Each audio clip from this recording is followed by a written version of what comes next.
नमस्कार, स्वागत है आपका जनता टीवी में। मैं हूं आपके साथ सचिन चौहान। कांग्रेस की भारत जोड़ो यात्रा का आज यूपी में आगाज हो चुका है। कांग्रेस की यात्रा में राहुल के साथ कार्यकर्ताओं का जन सैलाब देखने को आज मिला और वहीं इस यात्रा में यूपी कांग्रेस के लगभग सभी नेता इसमें शामिल हुए हैं।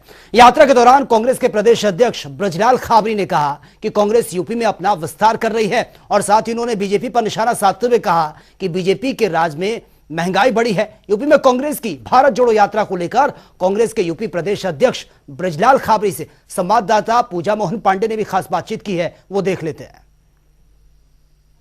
बागपत के हॉल्ट स्टेशन पे खड़े हैं हम और भारत जोड़ो यात्रा लगातार जारी है। हालांकि राहुल गांधी जरूर दिल्ली लौट गए हैं, लेकिन कांग्रेसियों का, कांग्रेसी समर्थकों का जो जोश जुनून है वो कम नहीं हुआ है। प्रदेश अध्यक्ष हमारे साथ में मौजूद हैं ब्रजलाल खाबरी जी। ब्रजलाल जी, सबसे पहले जनता टीवी पे आपका बहुत ज्यादा स्वागत है और मैं आपसे समझना चाहूंगी, देखिए यात्रा शुरू होने से पहले ही थोड़ी सी गड़बड़ियां आ गई हैं, क्यों? ऐसा कहाँ महसूस कर रहे हैं आप? राहुल गांधी जी दिल्ली चले गए? ये तो कोई बात नहीं है। आज हमें कहीं रुकना है और कोई अर्जेंट कोई काम आ गया है तो उसको करने के लिए फिर लौट के आ जाएंगे। ठीक है, तो कल हमारी है जी, कल से यानी कि वो बागपत में ज्वाइन कर रहे हैं? पक्का आ और जाएंगे। इस यात्रा से, भारत जोड़ो यात्रा से आप उत्तर प्रदेश के अंदर क्या उम्मीदें देखते हैं? उत्तर प्रदेश ही नहीं, जिस जिस रास्ते से राहुल जी निकल के आए हैं उस रास्ते में राहुल जी के स्वागत के लिए बूढ़े, बच्चे, जवान, माताएं, बहनें, कोई जाति धर्म सब त्याग करके उनके स्वागत में खड़े नजर आए हैं। इससे ये लगता है कि आने वाला वक्त राहुल गांधी जी के साथ है, कांग्रेस के साथ है। कांग्रेस के साथ है। क्या भारत जोड़ो यात्रा को उत्तर प्रदेश के अंदर एक पुनर्जागरण की यात्रा के तौर पर मैं समझूं, या जो लोग आपको सुन रहे हैं वो समझें? नहीं, ये पुनर्जागरण नहीं है। राहुल जी ने इसको राजनीति से नहीं जोड़ा। उन्होंने जितने भी दलों के लोगों को बुलाया है, तीन चीजें आप समझ लीजिए। एक तो महंगाई जो चरम पार कर गई है, कोई सीमा नहीं बची है। महंगाई के बाद बेरोजगारी इतनी बढ़ी है कि हम जो देखते हैं, आपने नहीं देखा होगा, कभी आप जाइए, हर एक कस्बे में एक जगह बन गई है और वहाँ पर एक एक दो हजार कामगार जो काम करते हैं सुबह से शाम तक, कारीगर हैं, बढ़ई हैं, जो कामगार हैं जिनके हाथों में कला है, वो सब एक जगह इकट्ठे होते हैं और जो ज़रूरतमंद लोग होते हैं वो उनको ले जाते, दिन भर काम कराते हैं। तो आज जिन लोगों की ज़रूरत पूरी नहीं हो रही है, वहाँ आते हैं 2000, मिलता है काम 100 लोगों को। इतनी महंगाई है आज की तारीख में, इतनी बेरोजगारी है आज की तारीख में, इतना अन्याय अत्याचार है। कोई भी किसी भी क्षेत्र में थोड़ा अंधेरा हो या अकेला हो, कोई भी महिला सुरक्षित नहीं है। आए दिन अन्य अत्याचार के समाचार आपको मिल रहे होंगे, आप खुद दिखाते हैं। इस हालत में अब जनता जान चुकी है कि जो झूठे वायदे करने वालों के साथ अब ज्यादा दिन नहीं रहा जा सकता है। फिर से हमको राहुल जी के साथ चलना। ब्रजलाल जी, देखिए ये सवाल मेरा नहीं है, ये सवाल आपके तमाम विपक्षी पूछ रहे हैं, बस जबान मेरी है, शब्द मेरे हैं। सवाल ये कि तमाम विपक्षी जो हैं और विशेषकर भाजपा, उनका कहना ये है कि भारत जोड़ो यात्रा पर राहुल गांधी निकले हुए हैं लेकिन कांग्रेस ही नहीं जुड़ पा रही है। राज्यों के अंदर कलह कलेश इतना ज्यादा है कि उसको समेट पाना बहुत मुश्किल टास्क है। जो बात जो दल कह रहे हैं वो अपनी अपनी गलेवान में झांक के देख लें। हमारा प्रश्न पूरा हो गया, उत्तर हो गया। जो भी दल इस बात का प्रश्न कर रहे हैं कि कांग्रेस अपने को जोड़ ले, तो मैं फिर से कह रहा हूं, जितने दलों ने इस तरीके की सोच बनाई है, पहले वो अपने गला झांक के देखें गलेवान में कि उनके यहाँ क्या है। हमारे यहाँ कोई लड़ाई भिड़ाई नहीं है। आज अगर लड़ाई भिड़ाई होती तो लाखों की संख्या में लोग राहुल जी के पीछे खड़े थे। हो सकता है बड़ा परिवार है, कोई बात आती है तो समझौते होते हैं, प्यार मोहब्बत बदल जाती। इसी नफरत को खत्म करने के लिए तो राहुल गांधी जी ने यात्रा की है। नफरत खत्म करो, प्यार से देश को जोड़ो। लोकसभा चुनाव, आगामी लोकसभा चुनाव आ रहे हैं 2024, उसमें ब्रजलाल खाबरी भारत जोड़ो यात्रा के इम्पैक्ट को किस तरीके से देखते हैं? आदरणीय राहुल गांधी जी की जो यात्रा है, इस यात्रा से जो उत्तर प्रदेश के कांग्रेस को, आम जनता को, आम मतदाता को तमाम तरीके का प्रोत्साहन मिला है, तमाम तरीके का बूस्ट मिला है और वो जाकर के आने वाले छोटे बड़े चुनाव में हम देखेंगे कांग्रेस आपको भाजपा से बहुत ऊपर नजर आएगी। तो ये इनिशियल स्टेज है। बिल्कुल। तो ये ब्रजलाल खाबरी थे, उनको सुन रहे थे आप साफ तौर पर, और उनका साफ तौर पर कहना है कि ये कांग्रेस को जागृत करने की यात्रा के साथ साथ भारत को जागृत करने की यात्रा है, और इस यात्रा से उत्तर प्रदेश ही नहीं बल्कि देश के अंदर भी एक इम्पैक्ट नजर आएगा, कांग्रेस को बूस्ट मिलेगा। कैमरा पर्सन आकाश के साथ मैं पूजा मोहन पांडे, बागपत।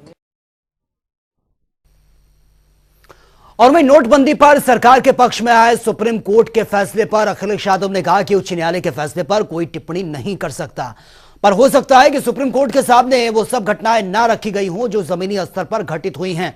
उन्होंने कहा कि हमें दुनिया का कोई ऐसा देश बताओ जहां पर बैंकों की लाइनों में लगकर गरीब और असहायों की भूख और प्यास से मौत हो गई है, जहां बैंक की लाइन में लगे लगे गर्भवती मां ने बच्चे को जन्म दे दिया हो। उन्होंने कहा कि बीजेपी सरकार ने नोटबंदी की आड़ में गरीबों को परेशान किया, प्रताड़ित किया, गरीबों का खून चूसने का काम किया है, और ऐसी तमाम बातें के जरिए अखिलेश यादव ने केंद्र सरकार यानी कि बीजेपी पर जमकर निशाना भी साधा है।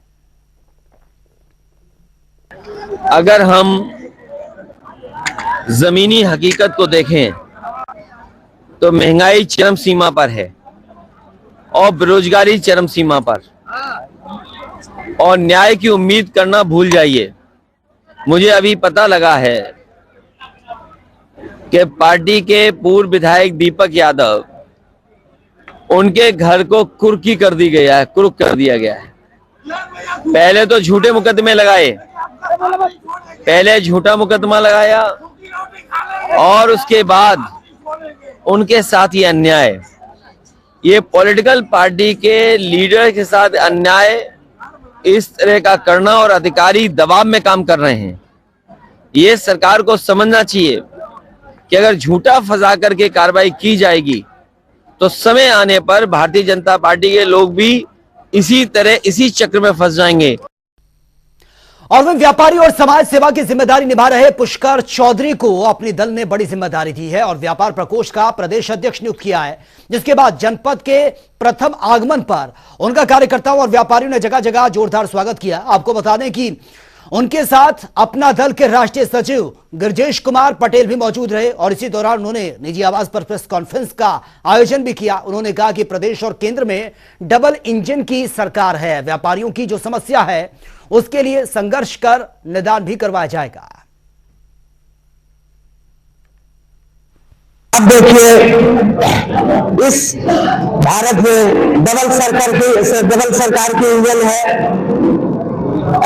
देश में मोदी जी बैठे हुए हैं, प्रदेश में योगी जी बैठे हुए हैं, यहाँ पे अपना दल की हमारी बहन अनुप्रिया जी बैठी हुई है, प्रदेश में बड़े भाई आशीष पटेल जी कैबिनेट मंत्री के रूप में बैठे हुए हैं, जो कि हमारे व्यापारी भाइयों का समाधान होना निश्चित है। और वे उत्तर रेलवे राजधानी वासियों को जल्द ही आलमनगर सैटेलाइट स्टेशन का यह तोहफा मिलेगा। रक्षा मंत्री राजनाथ सिंह के इस ड्रीम प्रोजेक्ट को रेलवे अमली जामा देने जा रहा है और अभी तक 60 ट्रेनों के ठहराव वाले स्टेशन पर दोगुनी ट्रेनें रोकने की भी तैयारी चल रही है और अफसरों का दावा है कि इस वित्तीय वर्ष में यह सैटेलाइट स्टेशन चालू कर दिया जाएगा और यहां पर नए स्टेशन भवन के निर्माण के साथ ही 2 नई रेल लाइनें और 2 अतिरिक्त प्लेटफॉर्म यहां पर तैयार हो चुके हैं। सैटेलाइट स्टेशन पर बड़ी स्टेशनों की तरह ही यात्री अत्याधुनिक और पार्किंग और साथ ही वेटिंग रूम और इसी के साथ ही क्लॉक रूम और तमाम तरीके की सुविधाएं यहां पर सभी को मिलेंगी। इससे यात्रियों के यातायात सहित मालगाड़ियों के संचालन और अधिक सुगम इसको बनाया जा सकेगा। उत्तर रेलवे आलमनगर स्टेशन को सैटेलाइट स्टेशन में कन्वर्ट कर रहा है। अभी तक इस स्टेशन में केवल यहाँ पर 3 प्लेटफॉर्म थे, जिनकी संख्या बढ़ाकर 5 की जा रही है और अभी यहाँ तक केवल 6 लाइनें थीं, जो बढ़ के 8 लाइनें हो जाएंगी। यहाँ पर केवल 1 पैदल पुल है, जिसको हटा करके उसकी जगह पे 3 पैदल पुल नए बन रहे हैं और ये सभी पैदल पुल जो है यात्रियों के लिए सभी प्लेटफॉर्म उतारेंगे। इसके अलावा अभी यहाँ केवल 7 ट्रेनें रुक रही हैं। अब जब से सैटेलाइट स्टेशन बनेगा तो मैक्सिमम जो है यहाँ से आने जाने वाली ट्रेनों को यहाँ पर ठहराव मिल जाएगा। साथ ही अब जहाँ बाईपास लाइन बन रही है कि जो बाईपास लाइन करीब काम पूरा भी हो गया है और उस लाइन से यहाँ जा करके ट्रेनें जो सुल्तानपुर और बनारस की जाने वाली हैं तो कुछ ट्रेनों को सीधे जो है बाईपास से गुजारा जाएगा और वो ट्रांसपोर्ट नगर होते हुए वो ट्रेनें सीधे उतरठिया निकल जाएंगी। प्लानिंग ये भी है कि स्टेशन पर सारी सुविधाएं मिलें, क्लॉक रूम मिलेगा, यहाँ पर वेटिंग हॉल होगा और यहाँ पर रिटायरिंग रूम भी होंगे लोगों के लिए, ताकि यात्री आएँ और यहाँ पे रुके और आराम से ट्रेनें पकड़ सकें। ये सुविधा इस साल लोगों को मिल जाएगी और कोशिश ये भी जारी है कि जल्द से जल्द काम पूरा हो। मैं आशीष से कहूँगा एक बार दिखा दें किस तरह कंस्ट्रक्शन काम तेजी से चल रहा है, कि सारे लगे हुए लोग, मशीनें लगाई गई हैं और जो नए प्लेटफॉर्म 2 बाकी बचे हैं उनका काम भी करीब पूरा होने वाला है। उम्मीद की जा रही है अगले महीने तक ये काम पूरा हो जाएगा। और मालगाड़ियों के लिए भी यहाँ पे सुविधा है, ये तमाम मालगाड़ियाँ यहाँ से बाईपास होकर के उतरठिया निकाली जाएंगी। इस तरह देखा आलमनगर सैटेलाइट स्टेशन जल्द ही चालू करने की पूरी तैयारी है और DRM ने अपने स्तर से काम पूरा करा लिया है और जल्द उम्मीद की जा रही है कि ये स्टेशन जो है मार्च और अप्रैल तक पूरा हो जाएगा और उसके बाद यहाँ से यात्रियों को बेहतर सुविधाएं मिलने लगेंगी। कैमरामैन आशीष कश्यप के साथ TN मिश्रा, जनता TV, लखनऊ। और वहीं साल 2001 में बहुचर्चित उसरी हत्याकांड मामले में आज MP MLA कोर्ट में मुख्तार अंसारी की गवाही होनी थी, लेकिन एक बार फिर से मुख्तार की गवाही ये टल गई है।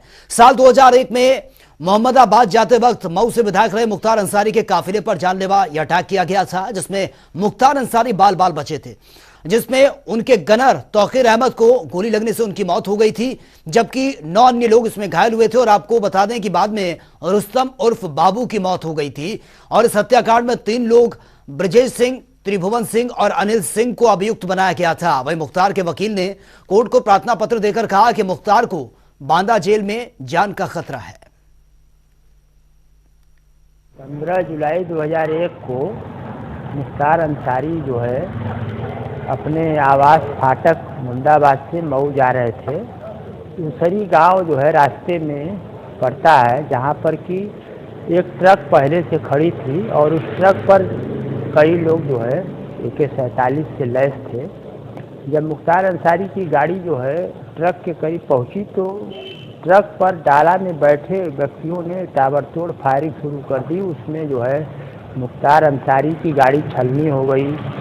मुख्तार अंसारी के गनर प्रदीप कुमार जो उनकी गाड़ी में बैठे थे, उनकी मौके पर गोली लगने से मृत्यु हो गई। उसमें एक आदमी रुस्तम उर्फ बाबू जो है गोली लगने से घायल हो गया, जो मौके पर घायल हुआ था, बाद में उसकी मृत्यु हो गई।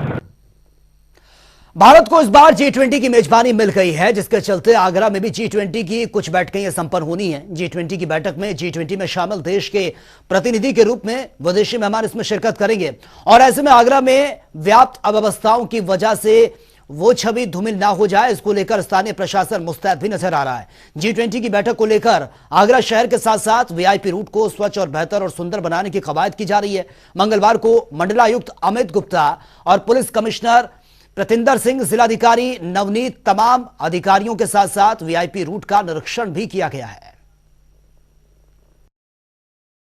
देखिए, G20 सम्मेलन हमारे देश में हो रहे हैं जगह जगह, उसी क्रम में आगरा में भी फरवरी के द्वितीय सप्ताह में एम्पावर इंस्ट्रक्शन मीटिंग होना है। इसके अलावा माह सितंबर में भी मिनिस्ट्रियल ग्रुप की मीटिंग होना है। तो उसी के संबंध में जो व्यवस्थाएं, तैयारियां हैं उसके लिए, जिससे जो हमारे अतिथि आ रहे हैं उनका अनुभव है अच्छा रहे और हमारे देश में जो अच्छे अच्छे काम हुए उनके सामने प्रदर्शित किए जा सके, उसी के संबंध में सभी विभाग, सभी अधिकारी हम लोग यहाँ भ्रमण कर रहे हैं और जिससे कि समय से सभी आवश्यक व्यवस्थाएं सुनिश्चित। देखिए, G20 का समिट अभी होने वाला है और हमारे विभिन्न शहरों में, 4 शहरों में, हमारे प्रदेश में भी जगह जगह अलग अलग मीटिंग्स हैं और सेकेंड फेज़ में भी अलग अलग जगह पे मीटिंग्स होंगी। उसी को लेके आज हम सभी अधिकारी, कमिश्नर, मैं और DM साहब और बाकी हमारे म्यूनिसिपल कमिश्नर और ADA के भी ऑफिसर, सभी लोग यहाँ पे मौजूद हैं।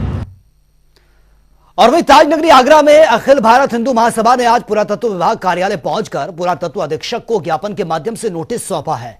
वहीं अखिल भारत हिंदू महासभा के युवा प्रदेश अध्यक्ष ब्रजेश भदौरिया ने कहा है कि हमने RTI के माध्यम से ASI गवर्नमेंट ऑफ इंडिया को ताजमहल में जो नमाज हो रही है वो किसी भी आदेश से हो रही है क्या, यह सवाल उन्होंने पूछा है। उन्होंने कहा कि किसी मुगल शासक के आदेश से या फिर ईस्ट इंडिया कंपनी या फिर ब्रिटिश के ऑर्डर से या फिर भारत सरकार के आदेश थे, किस आदेश से नमाज ये अदा यहां पर की जाती है। और इसके जवाब में हमें RTI में लिखकर उन्होंने भेजा है और ऐसा हमारे पास कोई आदेश मौजूद नहीं है, तो इसी को लेकर आज हमने बाई हैंड एक नोटिस भी दिया है।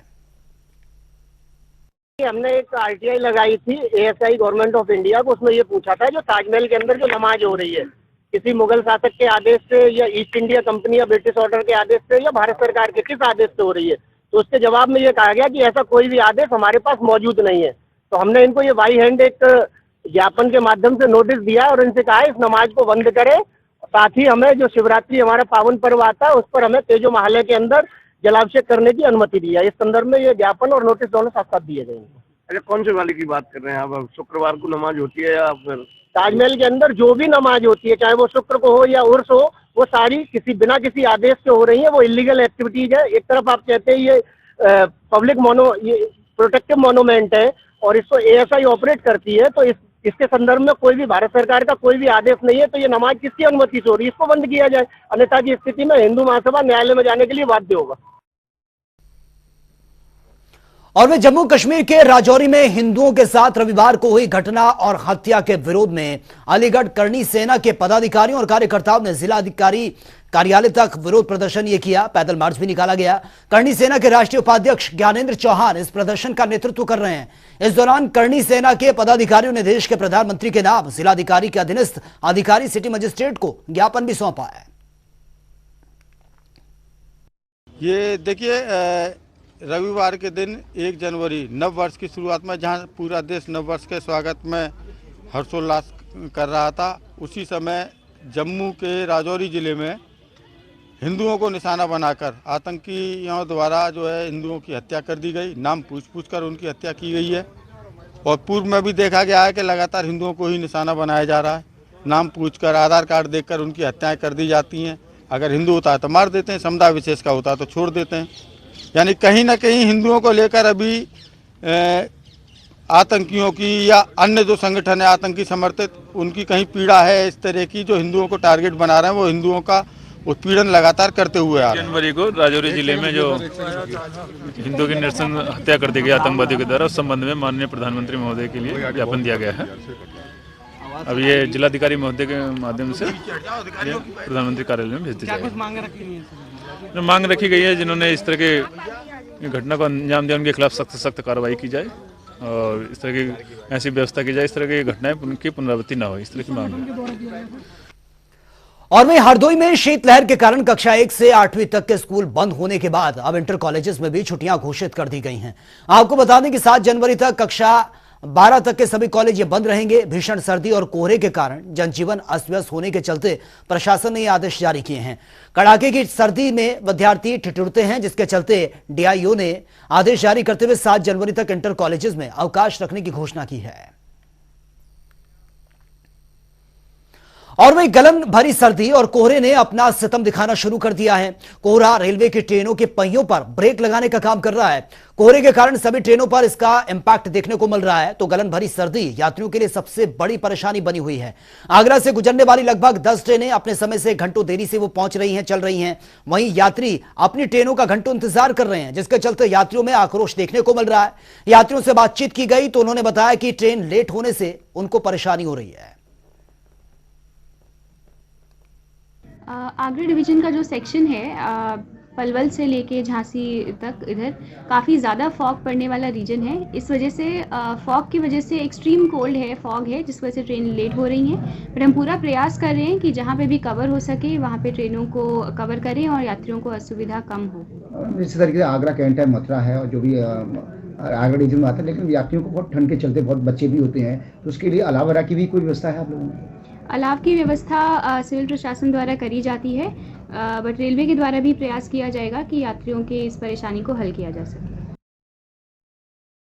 ताजनगरी आगरा में गलन भरी और कड़ाके की ठंड के बाद ट्रेनों की रफ्तार भी थमती दिखाई दे रही है। यहाँ पर लगभग 8 से 9 घंटे ट्रेनें लेट चल रही हैं, जिसमें छत्तीसगढ़ है, समता एक्सप्रेस है, सीधाम एक्सप्रेस। और आप पीछे देखिए, यहाँ पर यात्रीगण घंटों से यहाँ पर दीक्षा में बैठे हुए। हम कुछ यात्री से बात करना चाहेंगे। सर, कितना घंटा हो गया? मेरे को 2 घंटा मेरा ट्रेन लेट चल रही है। मैं 10 बजे से बैठा हूँ, 11:15 बजे मेरी ट्रेन दिखा रही है, जबकि इसकी टाइमिंग 11:15 था। जी 2 घंटे से हम लोग यहाँ वेट कर रहे हैं। तो ये यात्रियों की व्यथा है और रेलवे लगातार कहता है कि वो यात्रियों की सुविधाओं के लिए तमाम कवायदें करता है और कोशिशें करता हुआ दिखाई देता है। लेकिन यहाँ पर अभी जब हमने क्वारी से बात की, इंक्वायरी पे जाना, तो वहाँ पर 8 से 9 घंटे ट्रेनें लेट चल रही हैं। और आप पीछे डिस्प्ले देख रहे हैं, डिस्प्ले पे भी साफ दिखाई दे रहा है कि ट्रेनें काफ़ी लेट चल रही हैं, जिससे यात्रियों को परेशानी का सामना करना पड़ रहा है, क्योंकि ठंड बहुत है, छोटे बच्चे हैं। आप देखिए, छोटे छोटे बच्चे भी यात्रियों के साथ आ रहे हैं, तो बहुत सारी परेशानियां हैं। जो जूझ रही है। और यात्री से कुछ क्वेश्चन बात करना चाहेंगे सर। सर्दी में परेशानी हो रही है?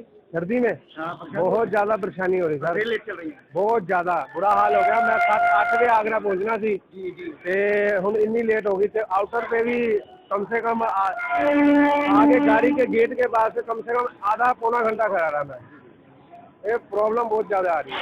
ये देखिए, ये यात्रियों की व्यथा है और यात्रियों का साफ तौर पर कहना है कि इस तरीके से रेल मंत्रालय, रेल विभाग दावे करता है कि यात्रियों की सुविधाओं के लिए और ट्रेनों को सुव्यवस्थित तरीके से चलाया जाएगा, उनका परिचालन किया जाएगा। लेकिन यहाँ पर व्यवस्थाएं ध्वस्त दिखाई दे रही है। कड़ाके की ठंड है, गलन है, कोहरा है। कोहरे के चलते ही सारी गाड़ियाँ रफ्तार थमती हुई दिखाई दे रही है ट्रेनों की। इसके साथ ही जो गाड़ियां हैं वो लगभग 8 से 9 घंटे देरी से चल रही हैं। ग्राउंड जीरो से प्रदीप रावत, जनता टीवी, आगरा। और वहीं हल्द्वानी शहर में गफूर बस्ती से रेलवे की जमीन से अतिक्रमण हटाने का मामला अब सुप्रीम कोर्ट तक पहुंच गया है। प्रशासन और रेलवे ने नैनीताल हाईकोर्ट के आदेश पर 10 जनवरी से पूरा अतिक्रमण हटाने की तैयारियां पूरी कर ली हैं। हाईकोर्ट ने जमीन से अतिक्रमण हटाने का आदेश दिया, लेकिन इसका भारी विरोध अब शुरू हो चुका है। इस विरोध को देखते हुए जिला प्रशासन ने कुछ निर्माण गिराने के बाद यह अभियान रोक दिया था। और वहीं पूरे मामले पर पूर्व मुख्यमंत्री हरीश रावत ने कहा कि हल्द्वानी के लोगों के लिए कल हरीश रावत अपने आवास पर एक दिन का उपवास मौन भी वो करेंगे। और इस दौरान हरीश रावत ने प्रार्थना करते हुए मुख्यमंत्री से हल्द्वानी के लोगों के लिए मानव धर्म निभाते में समाधान करने की बात कही है। हल्द्वानी के लोगों के लिए कल मैं फिर उपवास पर बैठ रहा हूँ, मौन उपवास पर बैठ रहा हूँ और अपने घर पर बैठूंगा। और मैं उम्मीद करता हूं कि मुख्यमंत्री एक गार्जियन के तौर पर, एक परिवार के बड़े के तौर पर लोगों को, आखिर हैं तो हमारे राज्य के नागरिक, उनके घर टूट जाएंगे इस ठंड में, कहाँ जाएंगे? गर्भवती महिलाएं हैं, छोटे बच्चे हैं, वृद्ध हैं, कहाँ जाएंगे? हमारे राज्य के मानवीय चेहरा दिखाई देना चाहिए। और वही रेलवे अतिक्रमण हटाने को लेकर पुलिस ने भी अपनी तैयारियां पूरी कर ली हैं। आईजी कुमाऊं डॉक्टर नीलेश आनंद भरण ने यह जानकारी देते हुए कहा है कि अतिक्रमण हटाने के लिए रेलवे के साथ ही बैठक कर मुनादी भी कर ली गई है। साथ ही अतिक्रमण अभियान के लिए 14 कंपनी पैरामिलिट्री और 5 कंपनी रैपिड एक्शन फोर्स की मांग की गई है। इसके अलावा गढ़वाल मंडल से भी पुलिस अधिकारी और सिपाहियों की डिमांड यह की गई है और सभी फोर्स 8 जनवरी तक हल्द्वानी पहुंच जाएगी। आईजी नीलेश आनंद भरण ने कहा है कि पुलिस माहौल खराब करने वालों को भी चिन्हित कर रही है। इसके लिए एलआईयू के साथ ही खुफिया तंत्र को भी तैनात किया गया है। मेरे स्तर से जो है पुलिस मुख्यालय को फोर्स की डिमांड भेजी गई है, जिसमें लगभग 14 कंपनी पैरामिलिट्री फोर्स, जिसमें 5 कंपनी जो है रैपिड एक्शन फोर्स की भी हमने मांग की है। तो संभवतः 8 तारीख तक हमारे पास पूरी फोर्स आ जाएगी। इसके अलावा हमने जो है कुछ कांस्टेबल्स भी गढ़वाल से मंगाए, ऑफिसर्स भी, तो वो भी 8 तारीख तक आ जाएंगे। लगभग 900 के करीब कांस्टेबल। और वे देश के रक्षा मंत्री राजनाथ सिंह का आगामी 14 जनवरी यानी कि वेटरन डे पर यह देहरादून का दौरा उनका प्रस्तावित है। और इस बारे में प्रदेश के सैनिक कल्याण मंत्री गणेश जोशी ने मीडिया से यह जानकारी साझा की है। उन्होंने कहा कि रक्षा मंत्री प्रदेश के पहले वॉर मेमोरियल यानी कि शौर्य धाम का वो उद्घाटन करेंगे, जिसका निर्माण कैंट क्षेत्र के चीड़बाग में यह किया जा रहा है। इसके अलावा भारतीय सेना देहरादून के महिंद्रा ग्राउंड में देश का पहला ऑल वेदर रनिंग ट्रैक भी बनवा रही है और इसका उद्घाटन भी 14 जनवरी को रक्षा मंत्री राजनाथ सिंह ही करेंगे। 14 तारीख को वेटरन डे है। रक्षा मंत्री राजनाथ सिंह जी उत्तराखंड आ रहे हैं और उत्तराखंड से उनका विशेष लगाव है। पूर्व जो हमने सैन्य धाम। तो चलिए अब बात होगी 2 मिनट में 10 बड़ी खबरों की। प्रयागराज में नए नैनी ब्रिज पर वाहन चेकिंग के दौरान हुआ बड़ा सड़क हादसा। सड़क हादसे में एआरटीओ भूपेश कुमार गुप्ता गंभीर रूप से घायल। मैनपुरी के घिरोर में अवैध रूप से तस्करी कर ले जाए जा रहे 300 से अधिक कछुए पुलिस ने किया बरामद। मुखबिर की सूचना पर पुलिस ने कार्रवाई को दिया अंजाम। अलीगढ़ के थाना टप्पल में ओवरलोडिंग ट्रैक्टरों का आतंक। ईंटों से भरे ट्रैक्टर से 12 साल के बच्चे को कुचला, मौके पर ही बच्चे की दर्दनाक मौत। ललितपुर में विद्युत विभाग में फर्जी रसीदों के नाम पर करोड़ों की लूट। किसानों को अस्थायी नलकूप की फर्जी रसीदें देकर करोड़ों की लूट। बांदा में जिला अस्पताल ट्रॉमा सेंटर की अव्यवस्थाओं का वीडियो सोशल मीडिया पर वायरल। आवारा मवेशियों का आशियाना बना है जिला अस्पताल का ट्रॉमा सेंटर। कानपुर में छात्राएं सीखेंगी आत्मरक्षा का तरीका। छात्राओं को बनाया जाएगा धाकड़, 15 दिन का दिया जाएगा प्रशिक्षण। रायबरेली में जुए की लत की वजह से युवक पहुंचा सलाखों के पीछे। जुए में हारने के बाद रची थी चोरी की झूठी कहानी। एक बिस्किट कंपनी में जुआरी सेल्समैन का करता था काम। हरदोई में घर के अंदर चौपाल लगाकर किया जा रहा था धर्म परिवर्तन का प्रचार प्रसार। लोभ लालच देकर ईसाई धर्म को अपनाने का किया जा रहा था प्रेरित। संडीला कोतवाली क्षेत्र के टीकरा माजरा मलहेरा का मामला। कानपुर देहात पुलिस के हाथ लगी बड़ी सफलता। 10 किलो गांजे के साथ युवक को पुलिस ने किया गिरफ्तार। 2 लाख रुपए बताई जा रही है गांजे की मार्केट वैल्यू। बिजनौर के अमानगढ़ टाइगर रिजर्व रेंज में मिला है हाथी का शव। वन विभाग में हड़कंप। मौके पर पहुंचे वन अधिकारियों की घटनास्थल का किया निरीक्षण।